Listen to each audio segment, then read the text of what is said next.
Now we will come to know about Bill Gates. He is a great chairman of Microsoft company. He is world's wealthiest person and he has spent 95% well on charity. The great person who has gotten so many achievements by facing many hurdles that the world idealizes him.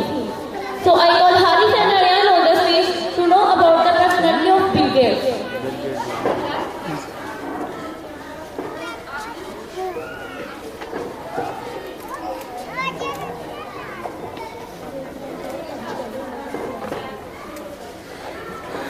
Mm-hmm.